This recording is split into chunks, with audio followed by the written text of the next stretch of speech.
Mary Lynn Johnson, and we are here today with William D. Morrison. It's April the 6th, 2005. We're at the Atlanta History Center. Mr. Morrison, just for our records, could you give us your full name, your birth date, and your address? William D. Morrison, birth date is September 7th, 1923, and I live at 2909 Yale Court in Atlanta. Great, thank you very much. What branch of service did you serve in? In the U.S. Navy. And what was the highest rank you were when you? Lieutenant, junior grade. Great.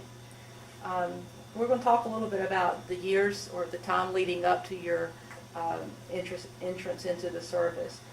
Were you drafted or did you enlist? I applied for a commission, direct commission, when I graduated from Emory University, and was granted an officer as an ensign in the spring of 1944. And could you explain what a direct commission is? You are, instead of going through officer training school, you're commissioned, and then you go to what's called indoctrination school. I think it was primarily for older people, because many in my class starting out were probably 30, 35 years old. And how old were you when you enlisted? 20. 20, okay. But I applied, and I guess you might say I had some help in that. I had a distant relative, a friend of my grandfather's, Carl Benson, who was head of the Naval Affairs Committee, Yes. so that speeded it up. Yeah. But I would have probably gone in the Army otherwise, because I had gone to military school in high school. But I was too young to start the first year, so I didn't finish my, what they call PMS&T, the result of which a lot of my friends went in the Army, but I preferred the Navy. You said you were at Emory? I went to Emory after, in 1940 to 1940. Well, I got out in January 44, I'm sorry, 44. So you finished your whole college degree Yes, before you joined? You accelerate like everybody in the service did as Yeah. well, but yes. So you were living here in Atlanta. Where did you No, live? I grew up in Milledgeville. Okay, but when you enlisted, you Oh, I was lived here in Atlanta. I was at Emory when I enlisted. Okay. Well, going back to Milledgeville, what was your life like there? What did your parents do for a living and that kind of thing? Well, my father was killed when I was 13, but so basically my grandfather helped and raised me, and I lived with him. He and his brother had started a bank in Milledgeville about 1903, and I lived with my mother and my father, and then when he died with my grandfather and grandmother. It was a great time. It was certainly a long way from where we are today. Milledgeville is an interesting town because it was the state capital of Georgia until 1868, and I think most of the people immigrated to either to Savannah or Milledgeville that weren't farmers. So that's basically the background. You said just a minute ago that you preferred the Navy. Why did you prefer the Navy over the other branches of service? After having 4 years of military training in the infantry, I would have preferred it. I always had an interest in the water and ships. But you said you went to a military high school.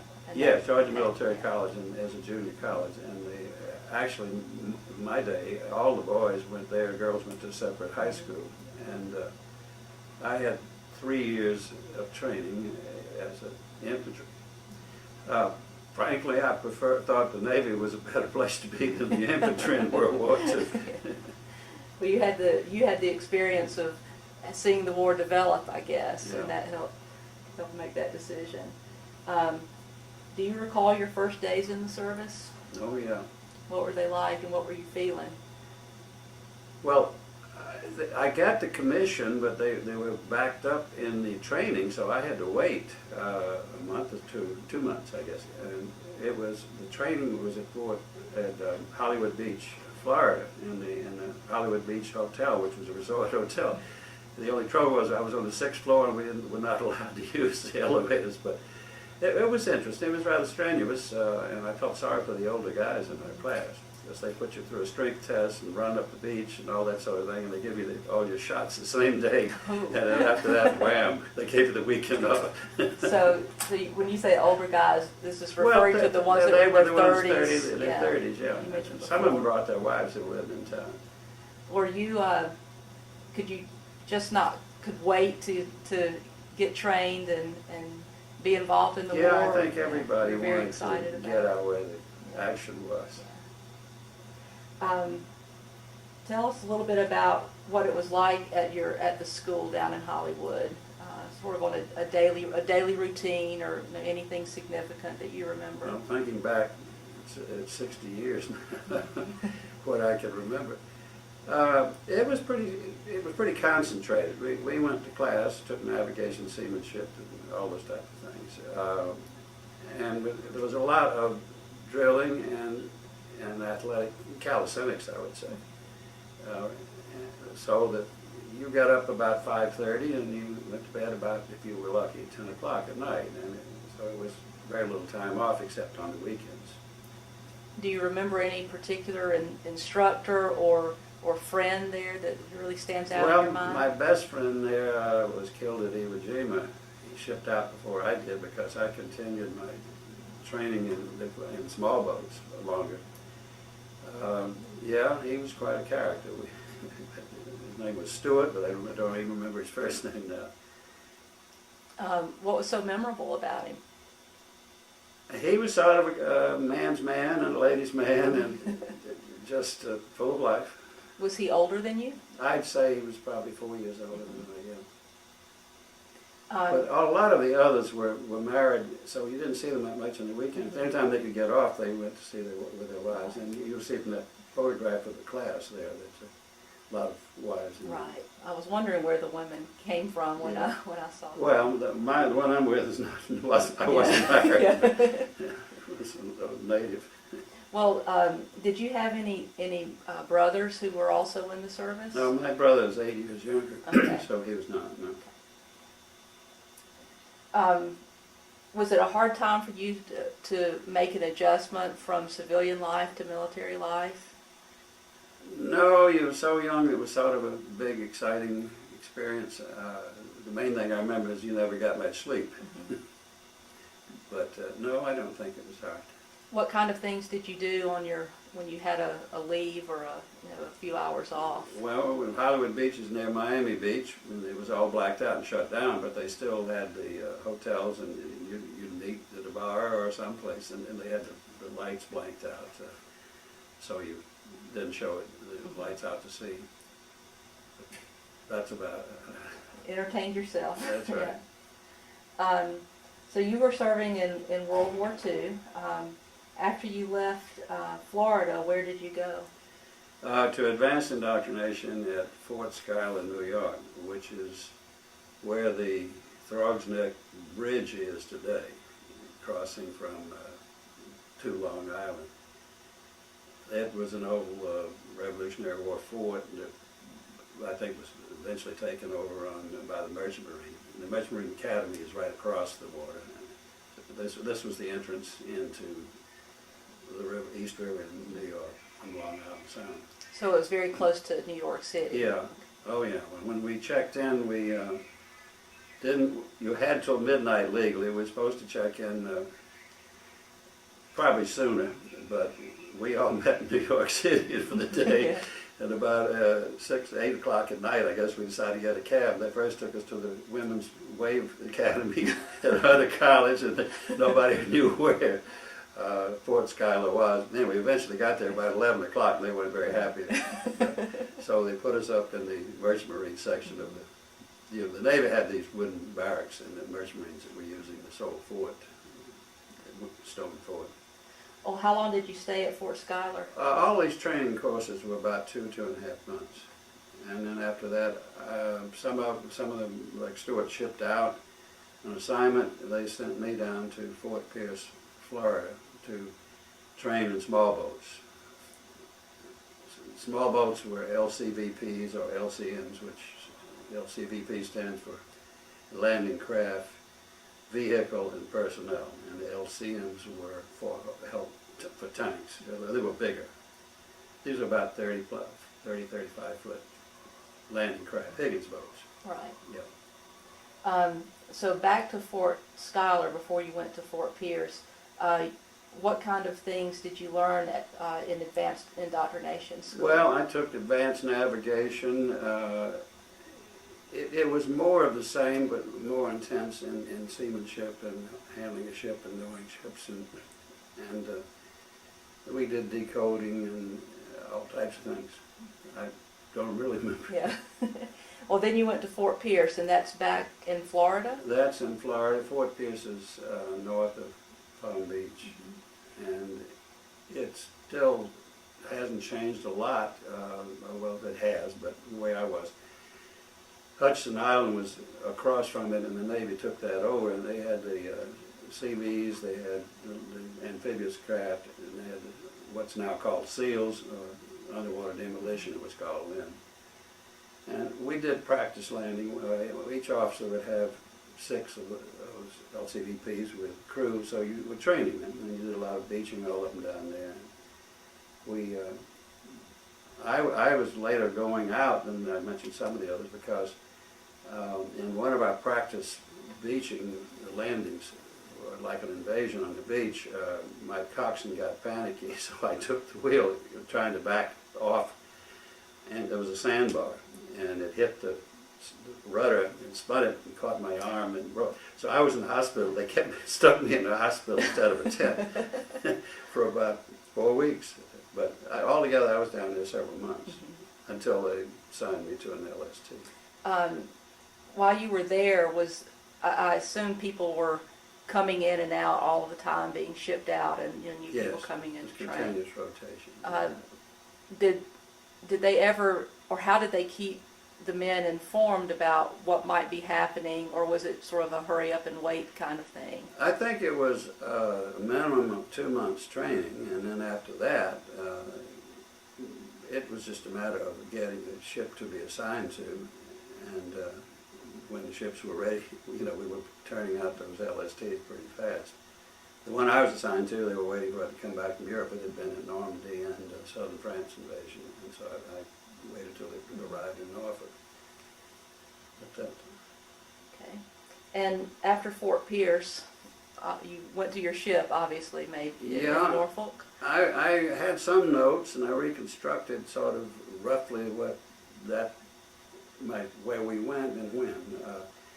It was in approximately February of, I think, of 1945 that I went on board. I had leave at home first, and then joined the ship at Norfolk.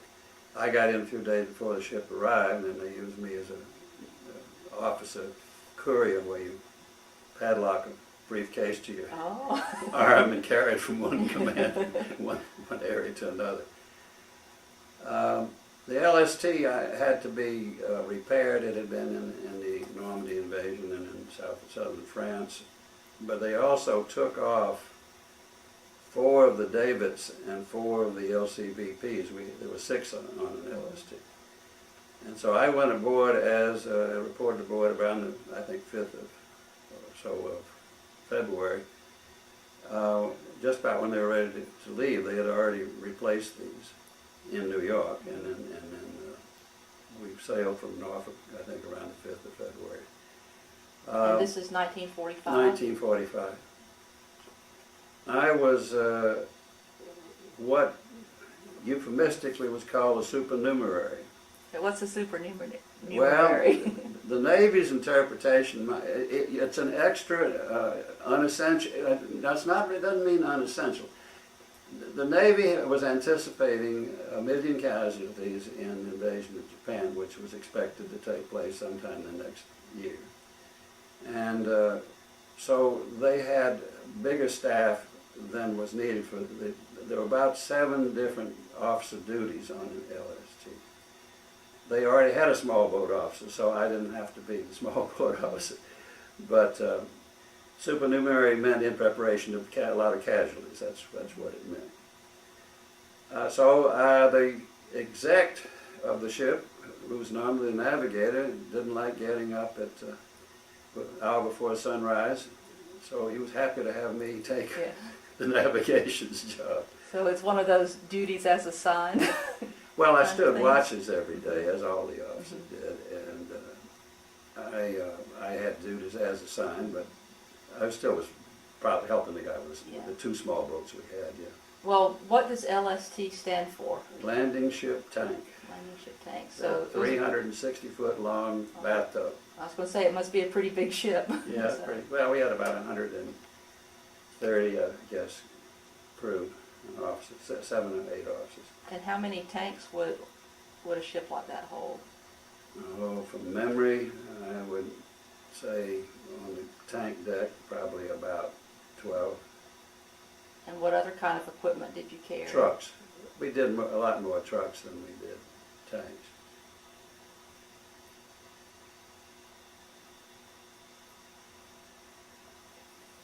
Okay, from from Norfolk, where did you sail to? We sailed to Panama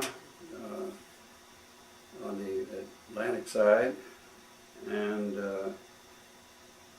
went through Miraflores and the Gatun locks and the canal. It's about a day's trip, which is very interesting because we were with some bigger ships too, so you look pretty small compared to some of the larger ships. So how big was the fleet, I guess, that you were with? We were sailing alone. You were sailing? Yeah, we So you sailed. met the other ships?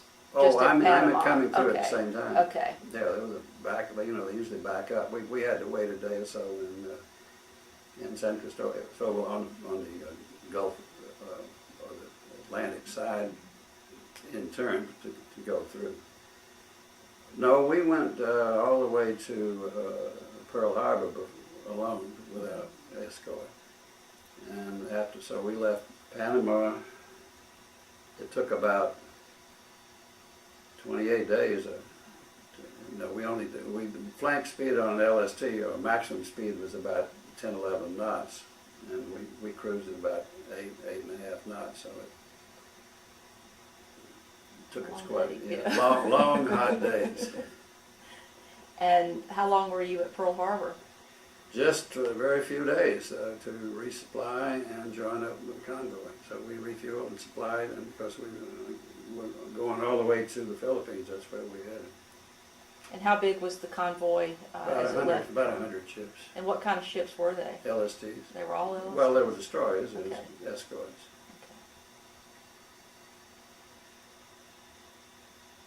And we learned a real new experience, and that is keeping station when you're in a column of about 20 ships and several columns, 5 columns wide, and it's all blacked out and radio silence to keep station, not run into somebody in front of you or behind you. But it went, that was no problem. We went from Pearl Harbor to Eniwetok, which is in the Marshall Islands, and Tarawa and the Marshalls, where the Marines had all the casualties, earlier than that. But I was going to tell you the story I tell on myself. As navigator, I thought I was pretty good. They designated each day a different LST to be the navigator for that day for the whole flotilla, the whole convoy.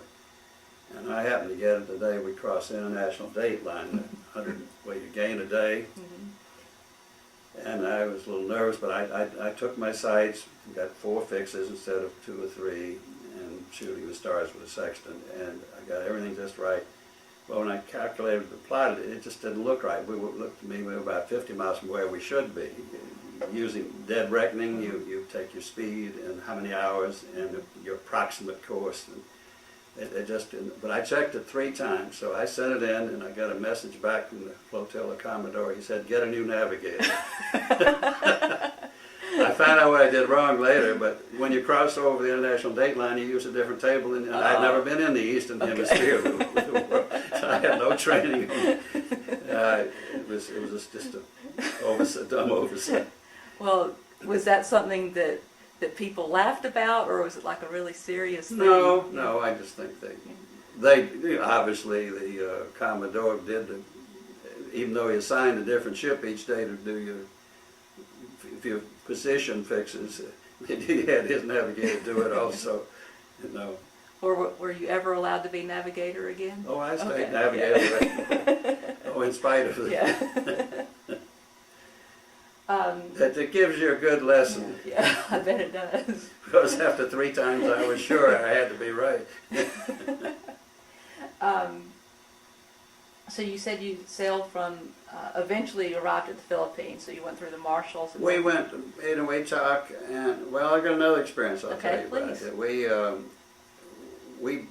The convoy broke up at Waitak. Some of them went on south, and some of them went on. But we went alone from there because we got delayed in Waitak. I don't know, picking up somebody or something. And from Waitak to Guam, which was our main forward base then, except, you know, the Philippines were by this time. It's, I don't know, I think it's around 1,000 miles. There are no islands, it's pretty open space. So everything went fine until I was waking one night with we banged something out in the middle of nowhere. And I went up on deck, and the officer of the deck said that we had hit another ship. It was a merchant marine ship. And you're blacked out and radio silence, and you don't break and all that. But what happened was you couldn't see until you were very close on each other. And they were going in just the opposite direction. And when you get that circumstance, you're supposed to both turn to starboard. So well, either they weren't on duty or they were goofing off, or else they panicked. But they turned. We turned to starboard and they turned to port. And so the 2 ships went alongside each other. Just almost missed, but we sideswiped, took off, our bow anchor took off their lifeboat. So when we got to Guam, the flotilla commander came on board. That's where we joined up with our flotilla. And to reprimand us and the skipper. So things were not, I don't want to paint a negative figure, but the funny side of it for me was, we had a skipper who, the skipper of our ship in France, they all got off in the States when I came on board, so we had a new skipper. He had 3.5 years in the Navy, but he was a civilian, went in the Navy, but he'd never been to sea, and he was by the book. So there I was in 100-degree heat, standing the day watch on the ship when the Commodore came aboard, in a coat and tie with my sidearm 45, and he looked at me and returned my salute. He said, "What are you playing, Sonny? Navy?" I said, "Talk to the skipper." We didn't wear coats anymore after that. That is a good story. Did you see any kind of, I won't necessarily call it action, but were you aware, or were there any Japanese around, or any attacks? Or? Yeah, we were in the Philippine liberation. I'll tell you about it. Okay. But let me tell you, we went on to Ulithi, which was first time we really felt we were getting to the war. Ulithi is in the Palaus, which is between Guam, south of that, and the Philippines, but it's near the Japanese naval base at Yap. So, but it was huge. It must have been 5 or 10 miles across that. It's a big coral atoll. And there were hundreds of ships in there, aircraft carriers and battleships and everything. So it was very impressive. That's when we knew we were in the war, and not just in what they call the amphibious forces, they call the bathtub Navy. Okay. Those LSTs could rock and roll pretty easily, but that didn't have much keel. But from there we went to where our main purpose of our cargo, I forgot to tell you, when they took these davits off, it was so they could put it's about 100-foot or 75-foot LCT, landing craft tank, is a seagoing vessel, but there's still 100 feet is not, it's too small. We took off those 4 davits so we could put it on the main deck of the LST. So when we got to Leyte, we unloaded stuff from our cargo deck where you open the bow doors and the ramp comes down and trucks and stuff. Then we went over to the island of Samar, which is next door, and ballasted the ship about 30, 40 degrees and slid this thing into the water.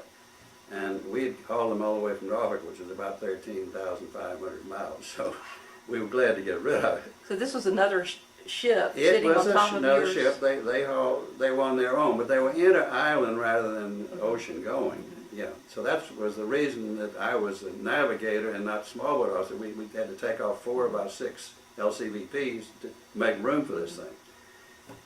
So anyway, when we did that, we did our first really landing anywhere to, we had gotten off, the officers could in some of the places, but our skipper kept our crew on board even when there were chances to let them off, which I think caused a lot of ill feeling. But so we beached to take on their stream there, take on fresh water and get some fresh vegetables, which we hadn't had any of since we left Hawaii. Well, the Filipinos make something called tuba. It's fermented coconut milk. And we were beached on the beach. I had the duty, and I'm standing up there, and we were loading this stuff. And the men started walking off. You'd call them back, and pretty soon you knew they were drunk. One of them was trying to take a woman on board. So I closed the bow doors and raised the ramp, and we had the anchor cable down to the water, but they tried to climb that, so we raised that up. Then I found out they had taken these dugout canoes they call bum boats to the stern of the ship, and so and were selling souvenirs, and they were trying to bring women aboard back. So anyway, I had to go back. Make a long story short, I had to get the other officers on duty also. We ended up with about 70% of our crew locked up in the brig. The brig wasn't big enough, so we locked them up in the anchor and in the ammunition lockers. And it's about 100 degrees. They sobered up. And some of them got disciplinary action, but everybody was sort of sympathetic that they hadn't had a drink in several months. Well, did that change your skipper's heart about giving you some shore time? Yeah, he really was a nice guy. He just was not that sure of himself, and he Captain Queeg and Mr. Roberts reminded me of.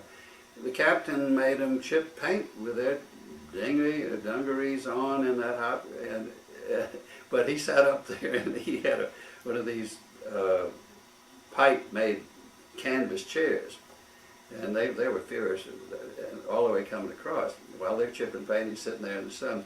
So they threw it overboard. And so we had a friend of mine who was a supply officer, Weinberg, make another one. So he did that, and they threw it over. So Weinberg made himself one, and they didn't throw it over. So the skipper took it over, and they threw it over. So all those little vignettes. Anyway, we finally got squared away, and then we got in the war. We left there with a convoy for the invasion of an island called Mindoro in the Philippines. So that was our first action. You said it was Mindoro? Mindoro.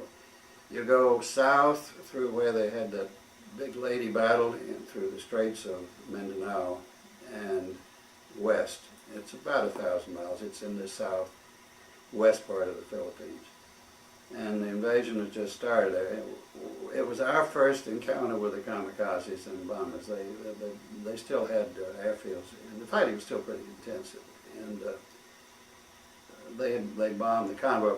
Fortunately, they didn't really go after LSTs. They went after bigger troops, transports, and cruisers and that sort of thing. Some of them got hit. Well, give us an idea of the time frame when you were at Mindoro. I had to work forward by taking, I'm not sure the day we left, but assuming it was on the 5th, I worked forward the dates by the mileage, the speed, and pretty well accurately. This was, let's see when we got to Lady Samar was the end of April, and Mindoro was around the 15th of May. 15th, 20th. Mindoro ended up with a B-24 air base after they secured it, but it was the first time you felt fear, but after a while you got where it's sort of like watching a movie rather than being on the front line. It's different from being in the infantry, I'll tell you. They attack the ships, they don't attack you personally. Right. Did your ship have its own guns and Oh, we had protection? 3-inch guns, Okay. yeah. But 3-inch gun won't do much. It was protection. And we had the Swiss-made, can't think of the name of them now, those quad 50 caliber and 30 caliber, yeah, 50 caliber guns. And did you have air support as well? We didn't get air support until we got to Mindoro, and that's when the Japanese backed off and left us alone. It was the first I think it took us 5 days or 6 days to get there. It was the first few days that we were under attack, and then they backed off because we established a field. I don't know exactly. Pretty soon, it was already getting air support somewhere over in that area from our B-24s. So. Were there any casualties on your ship? No. Was it ever hit directly, other than by the merchant marines? No. At that point, at least. No. We were lucky. Some LSTs got hit. More, the bigger ships, the troop ships and the cargo ships, and the cruisers and destroyers are the ones that the Japanese made out, particularly the kamikazes. But they did a lot of bombs, dropped a lot of bombs. When we got to Mindoro, we beached and let off. We had a few tanks and mostly trucks. We were in what we call a spring tide. It's around the time of the full moon when the sun and the moon are on the same side, so you get an extra high pull, an extra high tide. I told the skipper we better be cautious about hitting the beach. We won't get too far up and we wouldn't be able to get off. Either ignored me or did it anyway. So it's true. We unloaded. We couldn't get off the beach, and the flotilla commander waited half a day and left us. And we were still the invasion had pushed the Japanese further in, but they were still shooting, so it wasn't comfortable. Well, the skipper had tried to get off by pulling in with a stern anchor. This is a small anchor you drop to hold you perpendicular to the beach, so you can unload without doing this. You swing back and forth.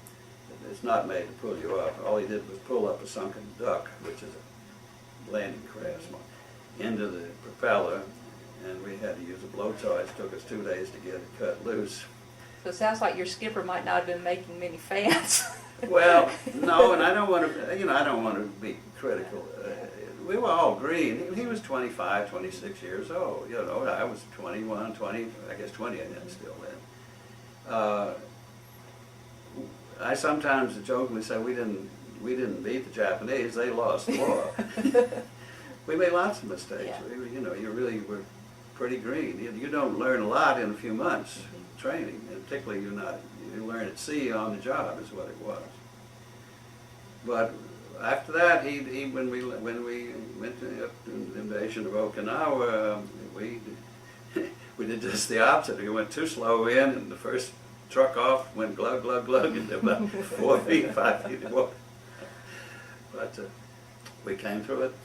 Well, that's good.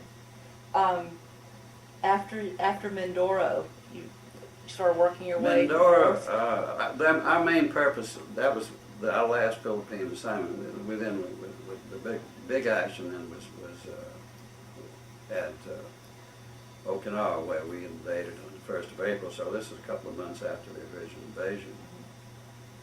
So we had a break in Manila for shore leave and R&R for about 2 or 3 days. And then we went to Subic Bay and took on troops and supplies in the Philippines, and then went up to Okinawa. I'll tell you my other vignette about Manila. It was quite a sight. These crews, you don't have time to get it, and there's no alcohol on board. So when they get it, they just get drunk, and they really. Well, Manila had probably 10,000 troops on R&R the day we went ashore. You take a small boat out from the bay up in the river and moor alongside this landing, and then the other day off. Well, there's not much to do there except drink and buy souvenirs. They come back in the evening and you come pick them up again. Well, here were hundreds of people, and a lot of them wore their whites. I don't know why. They hadn't worn them since we left the city. Here they were lying around on the ground.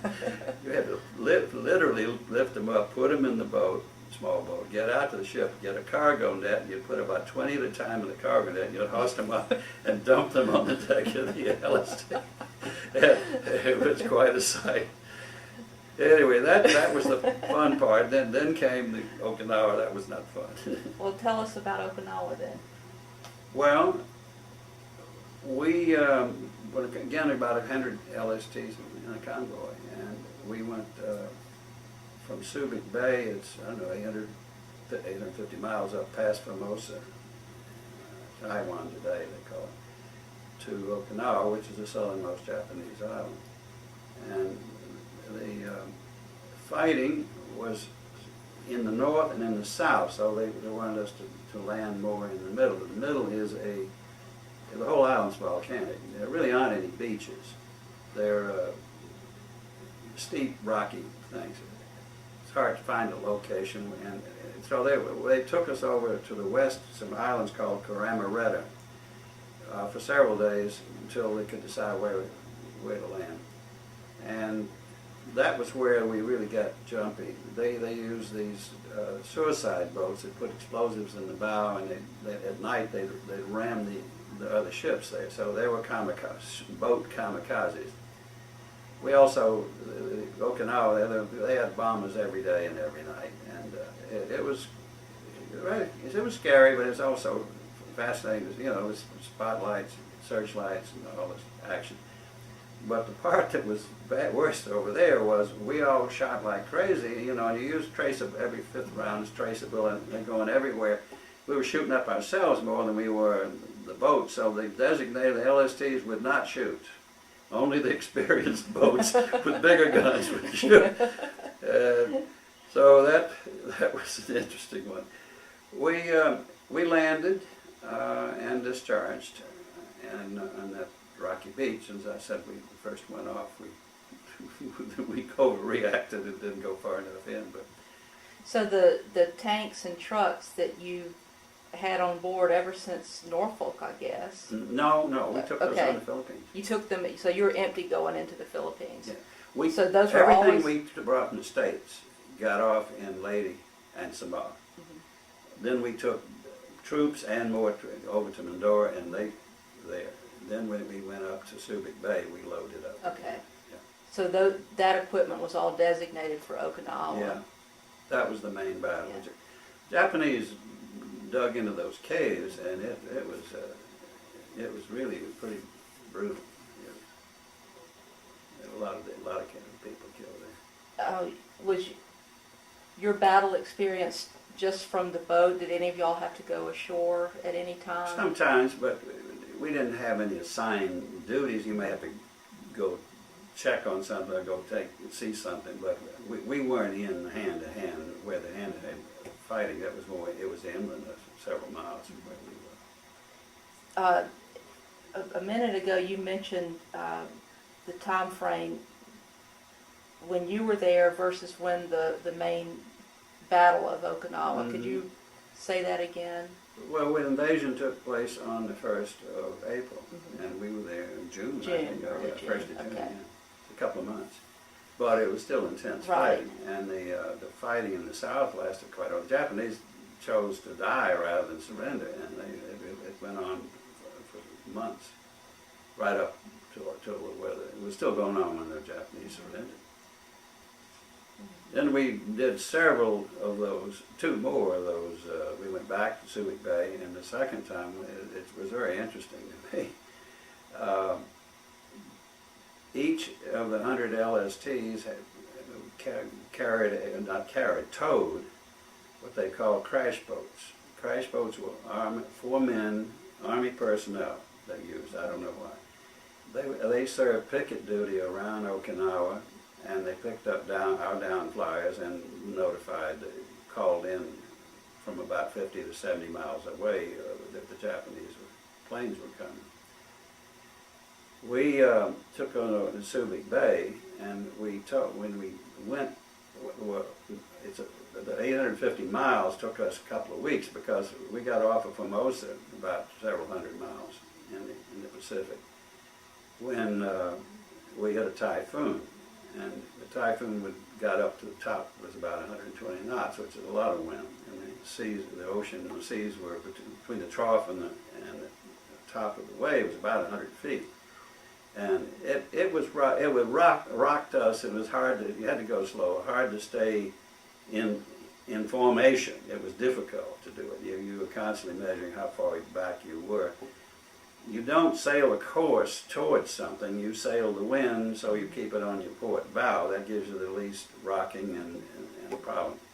LSTs are sort of flimsy. They held together well. I think we rode it out better because we rode on top of them instead of through them like a destroyer. A lot of destroyers were hurt. But when it got what they call hogging between two waves, the bottom sink and come up, and then the conning tower you stand on on watch would do this. But the poor guys on those crash boats, they would signal up every few hours. Where are we? I didn't know where we were. We hadn't been able to see a sun or a star for days, and it took 5 or 6 days in this. And I have to come back and say no. But they would break loose. They had about a 250-foot cable that they'd break loose, so they had to come back up that 100-foot side, out on an open deck, all that wind, hook up the cable on the stern of the LST again, and then drop back. And that would happen, sometimes more than once a day, sometimes only once a day. And they kept coming, well, no, if they were cut loose, there was no way they could survive in that ocean. And we were a long way from any land, and Formosa was still occupied, the closest island was still occupied by the Japanese. But anyway, we came through it. That was the exciting experience. I bet it was. Can't imagine 100-foot waves. Yeah, I'll bet you they volunteered for land duty after that. I bet they did. So after Okinawa, you went back to Subic. The next time we went back to Subic, we didn't pick a lot of supplies up. Some, but cargo. We had an Army Medical Corps. And they were interesting guys, and they'd been through all the Philippine flag battles. But that's in August, and that's when the emperor, after Japan decided to surrender. And we were quite exuberated, there's no booze on board the ship, but the doctor, he requisitioned 5 gallons of grain alcohol from the pharmacy on our ship, and mixed it with grape juice. They called him Purple Jesus. And we, except for those on duty, everybody celebrated. And we were thanking Harry Truman for using the bomb. I know that I bet you were. Today the politicians, or the press particularly, who was 60 years removed from this terrible war, think it's terrible. We literally saved millions of lives, not only ours but the Japanese. That is I've spent a lot of time in Japan since then. I've been out there 30, 40 times on business and know that coast. That's why they were anticipating a million casualties. So it really annoys me today to hear people say, how could we do this? I think we ended the war, and otherwise it would have been going on. I'm not sure. I probably would have been a supernumerary. So I was very thankful. But we were exuberant, and we regretted it the next day. Yeah. Nobody had any experience drinking, and it sure hit you. But we were so thankful we had those doctors on board. They got off at Okinawa. We thanked them for it. And then the big thing after that was to go to Japan. Mm-hmm. Well, tell me just a little bit about what your daily life was like on the ship. What you did for entertainment, what kind of food you ate. Food was pretty good. You couldn't keep lettuce, you couldn't keep milk, you couldn't keep tomatoes, and fresh vegetables didn't last very long. So, but cabbage kept, let it rot. So in the Navy ate pretty well, and the big supply ships that if you ever really wanted to eat well, you went over the submarine tenders because they had the best food in the Navy. The routine was pretty much for me that I had to get up about 4 o'clock in the morning and shoot the stars and plot it, and then it was too late to go back to bed, so I probably smoked a pack of cigarettes before breakfast, which was not good. And you had different assignments during the day. You had time, a fair amount of time to yourself. But at sea, there's always something unexpected that comes up. One of the LSTs near us, we thought had been torpedoed. The settling tanks you use for welding blew up in the holds and blew a hole inside of the ship. those kind of things were always was popping up. But the entertainment was really you sit around and play cards and play a lot of bridge and gin rummy. You had a coffee break in the Navy every. It seems to me two after breakfast and two after lunch, and you always played gin rummy for probably 20 minutes, and then you went on back to what your assignment was. Well, were you hearing from your family and friends No, during this time? very rarely. It took. You saw my schedule. We went in 81 days from Norfolk to the Philippines. There was no way you'd get any mail. There was very little mail coming into Okinawa, and they wouldn't know what port to send it to. I got a lot of it after we got to the war ended, and we went to Japan. But I didn't have a lot of care. Were you trying to write home at all? You did. You wrote, and you can mail. Now, I think those got through because you weren't trying to find a ship. We noticed that even when you were on a routine back and forth between Okinawa and Subic Bay, they'd send it to Okinawa and you'd be in Subic Bay, and then so you have to wait till you get back to Okinawa. They now send it down to Subic Bay, that kind of thing. Did you have a girlfriend at home during this time? I had one that wrote me, but I was pretty young. I didn't have it steady. What was it? I'm curious about your little brother at home. Did he see you as a hero, or? I don't know. Many years later, now my brother said I was an only child.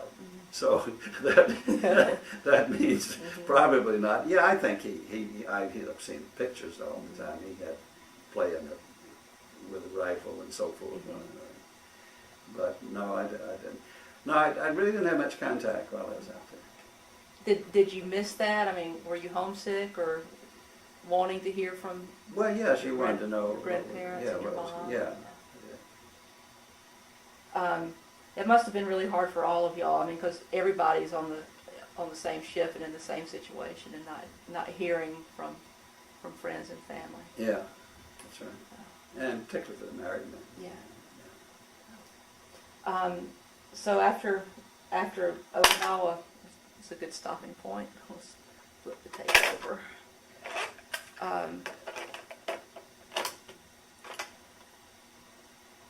So after Okinawa, you eventually wound up in Japan. We took the 1st Cavalry, I think it was. I'm sure it was, but again, this is so long ago. From Okinawa to Japan in a convoy.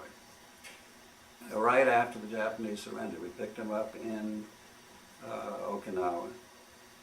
And this was the advanced group to secure the Tokyo airport, the Haneda it's called, Haneda Airport, so that the big shots would be secure to fly in there to go out to the USS Missouri, the battleship on which they signed the treaty on September 1st. So we actually got to Tokyo Bay around the 29th of August, which is another story. You like that? Please. I've told these stories, so we were about 100 miles off of Japan, Honshu Island, in Tokyo, entered Tokyo Bay, and you couldn't see anything. It was all clouds. You couldn't see the land. But I was on the watch on this conning tower, and I looked over, and I had the field glass, and I looked up, and I couldn't figure out what it was. It wasn't moving. And it was Fujiyama. The top of the volcano was sticking up about, it's 14,000 feet above the clouds. It was quite a sight.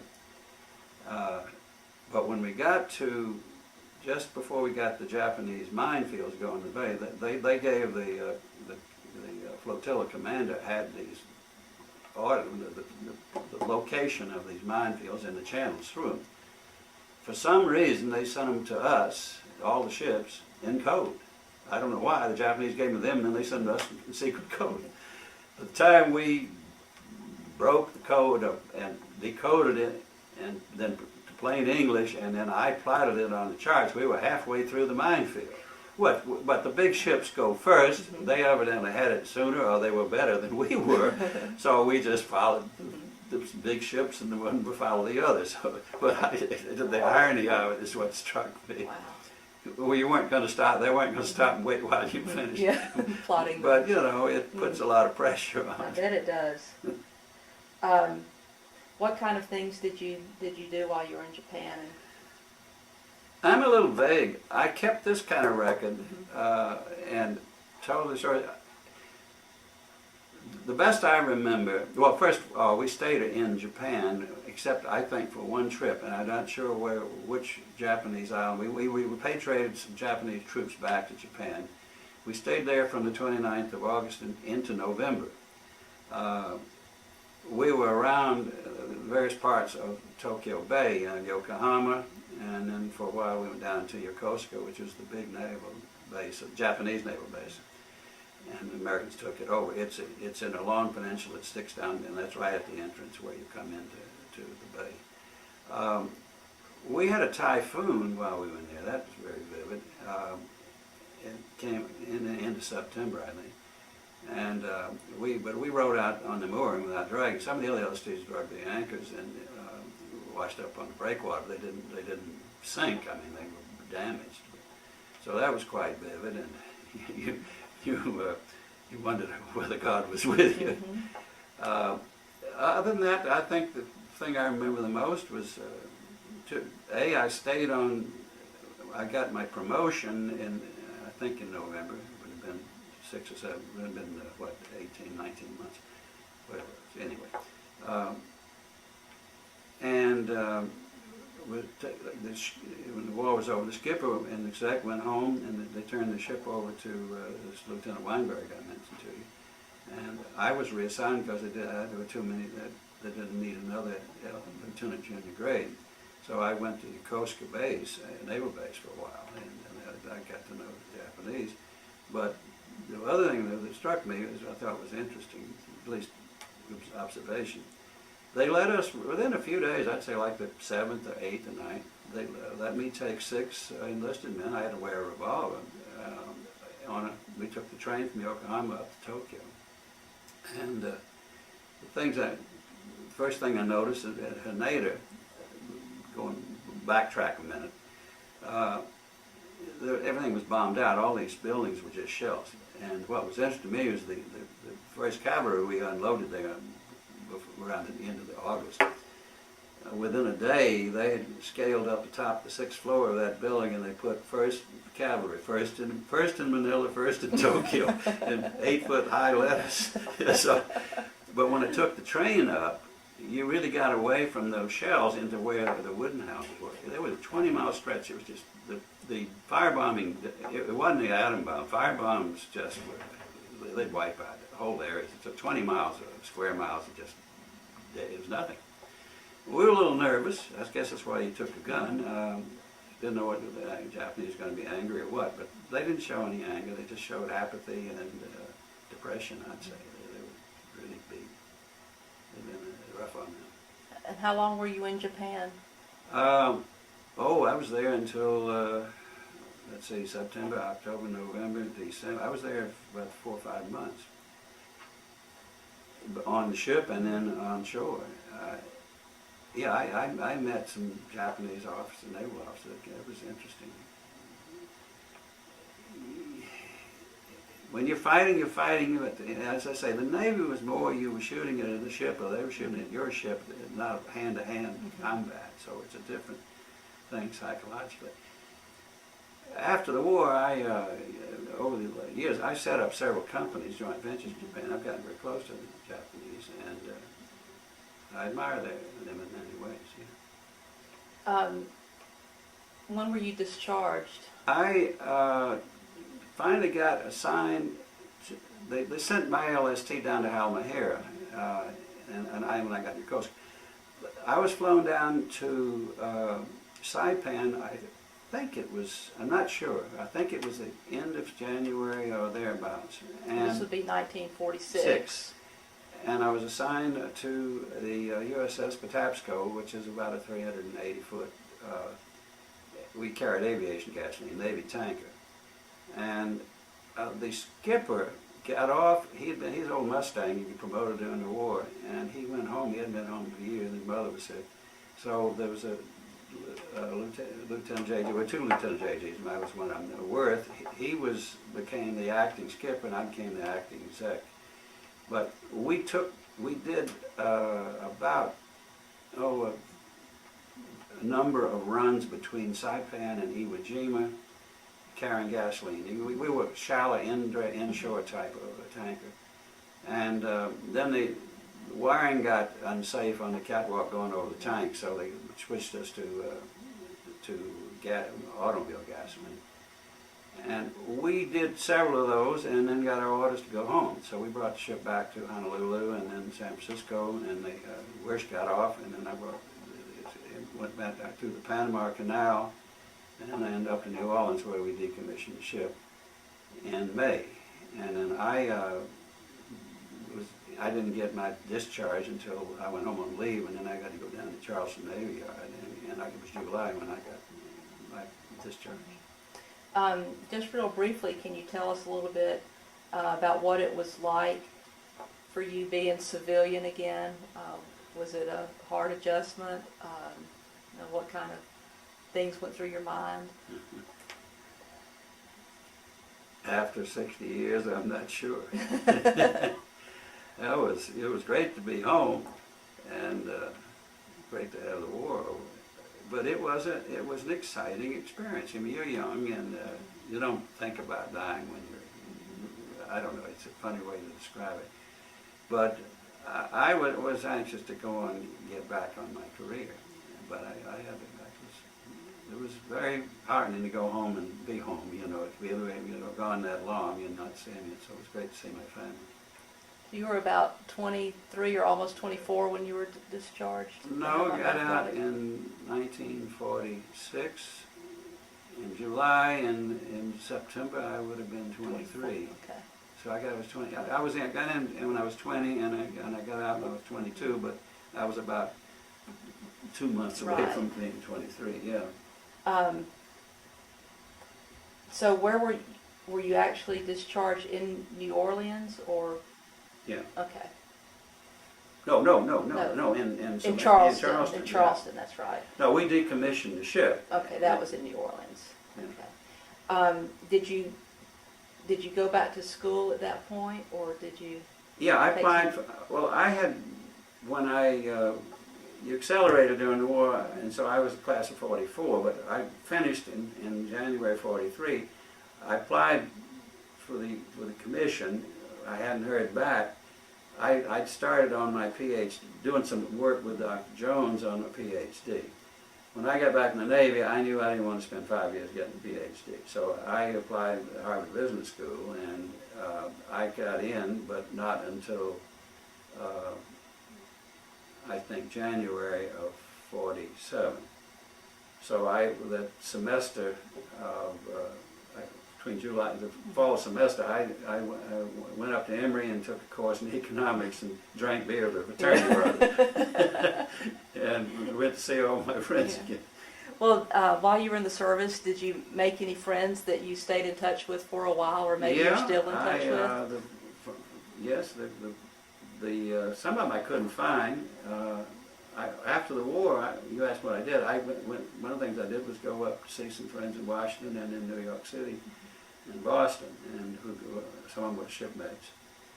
One of them I've never been able to find. The other was Scott Weinberg. I'm still in touch with him. He's older than I am, but he was a PhD, went and got his PhD working at GE.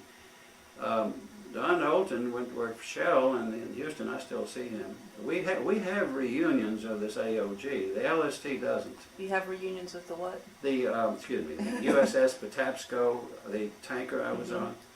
They're called AOG. We were AOG-1. It's named after the Patapsco River in Baltimore. They have annual get-togethers around the country. There's an LST association, but I could never find anybody. The two people I can find only one.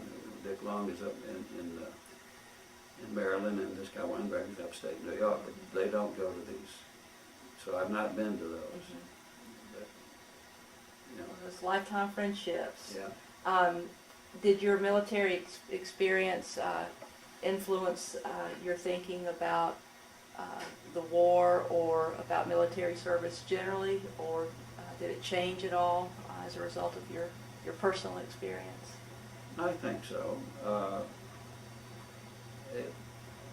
I had the advantage of the military school and high school, which is your formative period.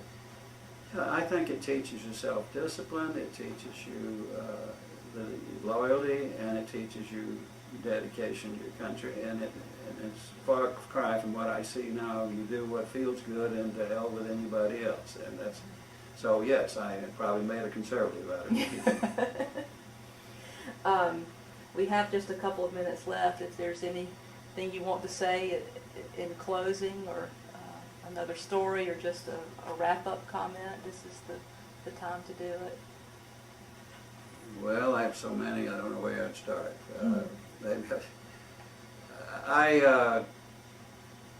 I'm back in Atlanta, having lived and worked in New York for about 50 years in my career. And it's great to be back. When did you move back? About 7 years ago. And I got remarried, and she wouldn't marry me until I learned to talk again. So here I am. Yeah. Well, great. Thank you very much. Thank you.